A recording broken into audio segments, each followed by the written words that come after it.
Kita berdoa.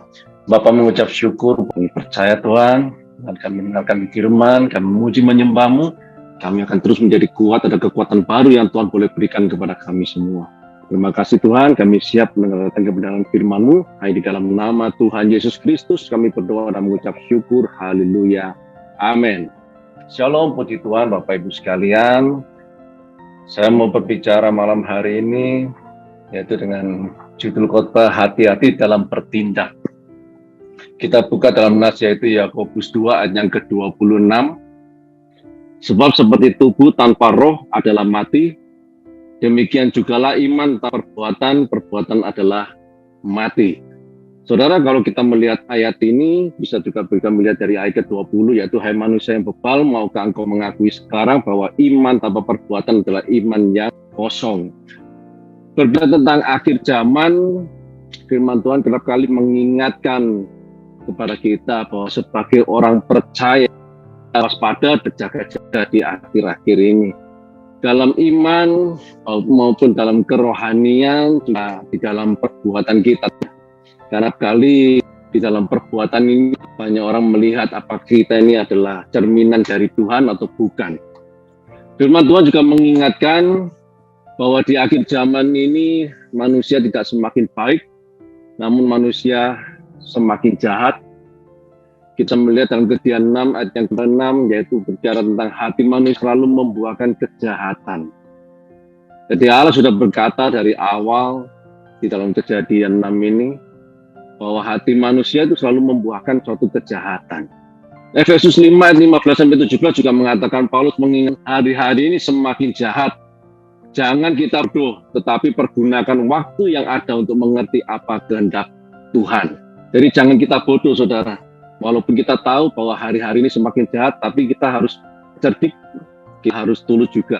Jangan menjadi bodoh dengan mengikuti dunia.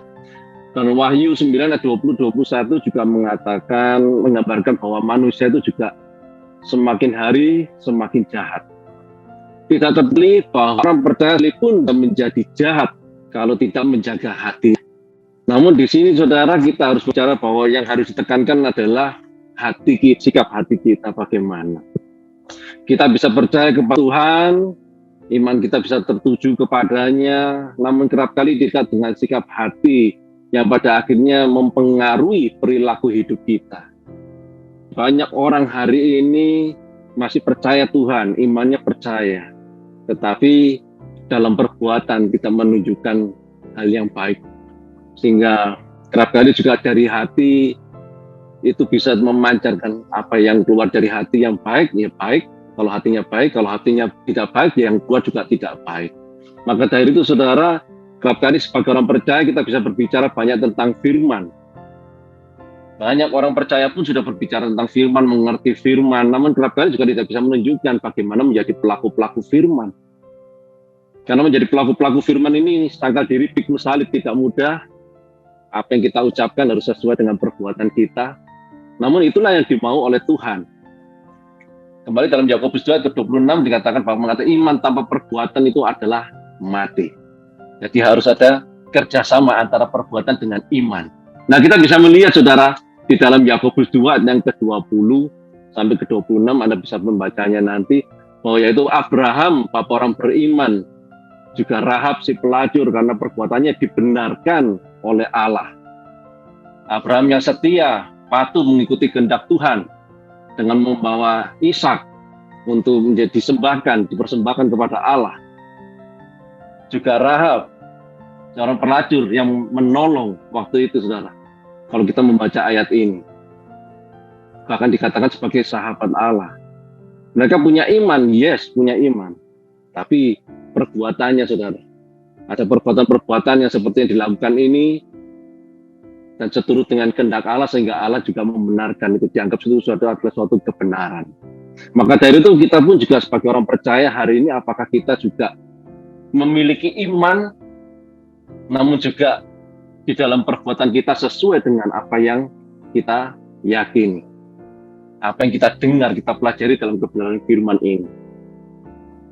Banyak orang Kristen karena ego, kerap kali egonya, kesombongan, ucapan, perkataan, bahkan emosi kerap kali yang lebih ditekankan sehingga tidak sadar, menjadi sabar, tidak sadar menyakiti orang lain, bahkan kerap kali juga menyakiti saudara seimannya. Dan ini banyak terjadi di akhir-akhir zaman ini.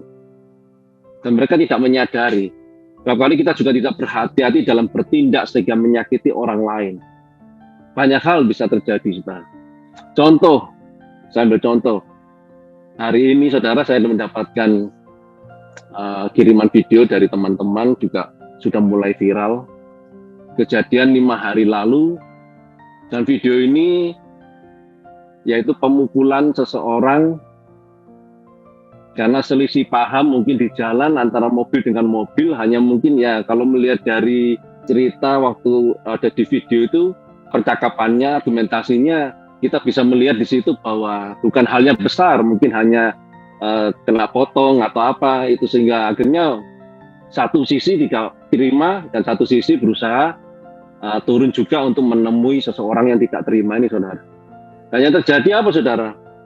Ada argumentasi di situ, tapi tidak ada kerusakan dari mobil, tidak ada ini tabrakan atau apa, tidak ada, saudara. Hanya percakapan aja.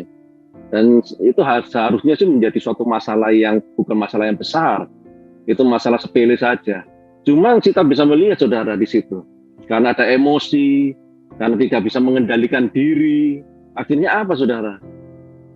Satu orang yang tadi tidak terima, dia membawa pemukul baseball dan dia mengayun-ayunkan. Setelah itu dia memukul dan kena sama orang yang sudah turun tadi, saudara.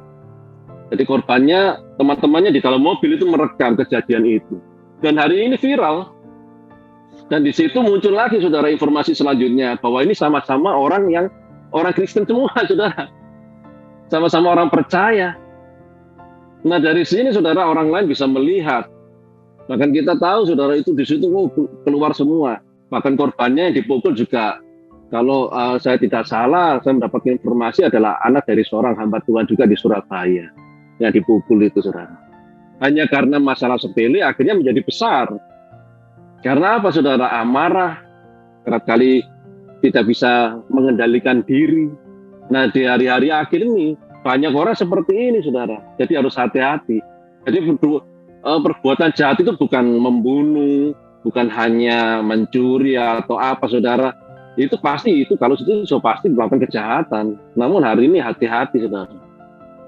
Karena sikap hati itu loh, kerap kali yang mencerminkan sesuatu yang tidak baik. Sehingga kita bisa melihat, saudara, dalam Amsal 16 ayat 32, orang yang sabar melebihi seorang pahlawan, orang yang menguasai dirinya melebihi orang yang merebut kota. Satu yang luar biasa. Merebut kota itu selain strategi, dibutuhkan juga kesabaran, ketenangan, penguasaan diri. Tidak bisa gegabah. Karena kalau gegabah untuk menyerang, pasti banyak korban. Dan belum tentu juga bisa menang. Makanya harus ada ketenangan kalau kita berbicara tentang merebut sebuah kota. Amsal 25-28 juga mengatakan orang tidak dapat mengendalikan diri adalah seperti kota yang roboh temboknya. Jadi orang tidak bisa menguasai dirinya seperti kota yang hancur ini, yang roboh temboknya. Akhirnya apa? Masalah kecil menjadi masalah besar. Makanya kita harus berhati-hati hari ini dalam tindakan kita. Jangan sampai kita gegabah, salah langkah. Ingat, saudara, dalam Yakobus 1 ayat ke-19, hai saudara-saudara yang kukasihi, ingatlah hal ini, setiap orang yang hendaklah cepat untuk mendengar, tetapi lambat untuk berkata-kata, dan juga lambat untuk marah. Hendaklah cepat untuk mendengar, jadi bagaimana kita menjadi pendengar yang baik, tetapi lambat untuk berkata-kata. Jaga mulut, saudara. Pikir dulu sebelum melakukan sesuatu, kita mendengar sesuatu, dipikir dulu, baru berbicara. Jangan sampai kita terbalik. Kita mendengar sesuatu dengan cepat, tapi langsung berbicara. Akhirnya apa, saudara? Tidak baik. Itu yang akan terjadi. Jadi dengar dulu, jangan langsung bicara. Baru ada ambil tindakan. Nah, mari bersama kita menyadari, saudara, bahwa berjaga-jaga kerap kali kita bisa menyakiti seseorang dari ucapan kita, dari perbuatan kita. Kita bisa menyakiti seseorang. Dan hari-hari ini kita tahu bahwa semakin jahat banyak orang juga cepat panas, saudara. Jadi kena senggol sedikit sudah nggak senang, langsung emosinya meluap. Mungkin kita juga tahu bahwa ya hari-harinya juga tidak semakin baik, banyak masalah, segala apa mungkin perekonomian apa sehingga banyak orang juga akhirnya cepat emosi di situ, saudara, karena masalahnya terlalu berat, kondisi dalam hidupnya. Namun kita sebagai orang percaya hari ini harus menjaga diri, kita harus berjaga-jaga, kita harus berhati-hati dalam tindakan. Karena apa, saudara? Kita harus menjadikan contoh bagi orang lain hari ini yang belum percaya bahwa inilah anak-anak Tuhan. Jangan sampai menjadi seperti yang tadi yang lagi viral ini, saudara. Sama-sama anak Tuhan, tapi akhirnya apa, saudara? Saling menjatuhkan, saling banyak hal, akhirnya mempermalukan nama Tuhan. Bagi kita mungkin yang seiman, kita mungkin bisa mengampuni, kita bisa mengasihi, tapi kita bisa melihat, saudara, bagi orang lain yang belum percaya, ini loh orang Kristen seperti ini. Nah, ini yang kerap kali kita dengarkan. Jadi hati-hati, saudara, ingat menjadi orang Kristen iman penting, namun jika tidak disertai dengan perbuatan, tidak akan ada faedahnya. Jadi tidak akan ada manfaatnya. Mari kita berdoa. Bapa kami di dalam surga yang kami kenal dalam nama Tuhan Yesus, kami berdoa agar setiap kami mempunyai hati yang taat kepada firman Tuhan. Firman-Mu adalah untuk kebaikan kami, karena firman-Mu mengandung janji. Walaupun terkadang kami tidak mengerti, tapi pimpinlah kami untuk tetap mampu melakukannya, Tuhan. Mari dekapkan kedua tangan kita di dada. Jika saudara punya pergumulan, persoalan, tantangan di dalam karir, tadi keuangan, masalah keluarga, kesehatan, apapun juga, termasuk perjodohan, biarlah berkat Tuhan turun ke atasmu dan kekuatan kasih Tuhan turun atasmu. Dan percayalah, Tuhan akan membukakan pintu-pintu berkat serta damai sejahtera Allah menaungimu senantiasa. Saudaraku yang kekasih, jika ada yang sakit, mari tumpangkan tanganmu di tempat bagian yang sakit, supaya percayalah dengan imanmu, supaya menjadi sembuh di dalam nama Tuhan Yesus Kristus.